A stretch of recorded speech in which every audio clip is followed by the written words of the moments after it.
What's up, YouTube? Back with another update on my C30 build on the Right Around the Storm channel.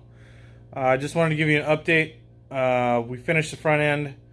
I'll go over a few things on that and maybe a later video. But wanted to give you an update on what we're doing here on the back end of the truck since the front's already done.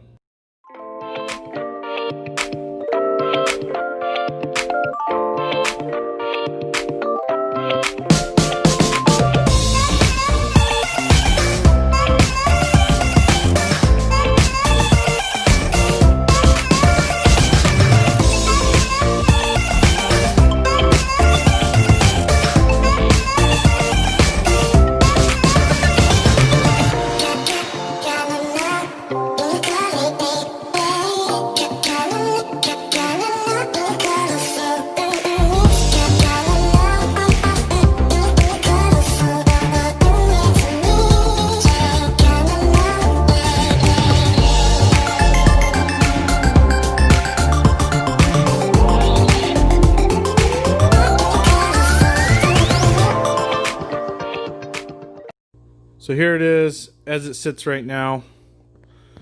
We have the bed off, got the rear end out, got all the leaf springs out, and I just finished up with one side of the mini notch.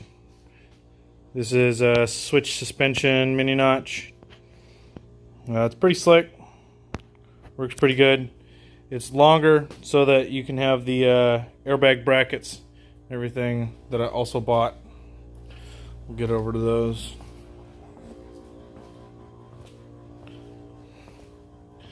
Here's the one side that's almost fully done. Has the upper mount already on it.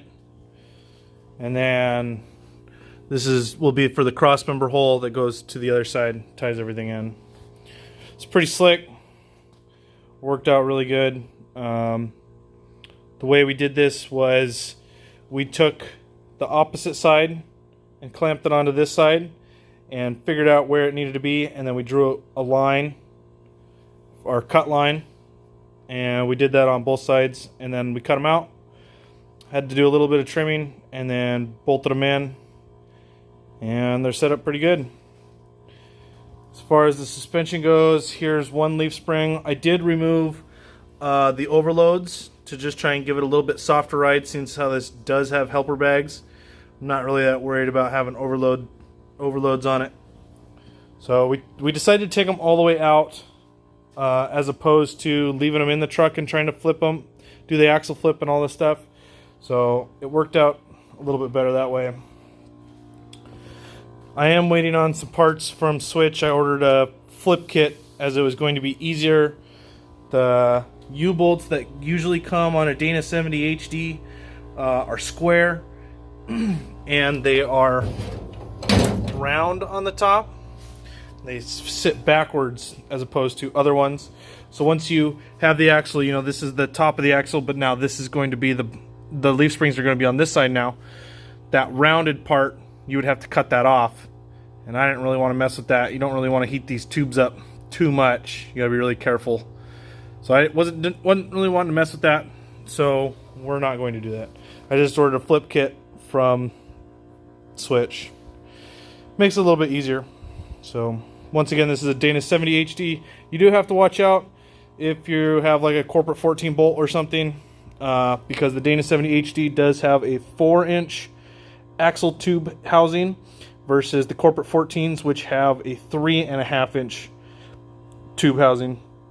So you do want to make sure you are buying the right parts. So other than that, it's coming right along. Got my sweet whoop-de-doo side pipes that I built. So here in a few days, hopefully I get more parts. I'll finish these up. And then once I get everything back together, then we'll take it outside, pressure wash it, and then paint it. Paint the frame. Cover everything up. We're just going to do some Pour 15 on it. So that's pretty much it. It's a lot easier to lift the back of the truck up, even though there's jack stands in the back. There's also jack stands in the front. It's a lot easier to lift this thing up with an engine hoist rather than try and lift it with a floor jack and put blocks and bricks and whatever you have underneath it. So an engine hoist will pick the back of one of these trucks up no problem. So that's it for the update. Once again, guys, thanks for tuning in. Hopefully you're following this and you're learning a little bit. I am definitely learning a lot. This is the first time I've ever done anything big.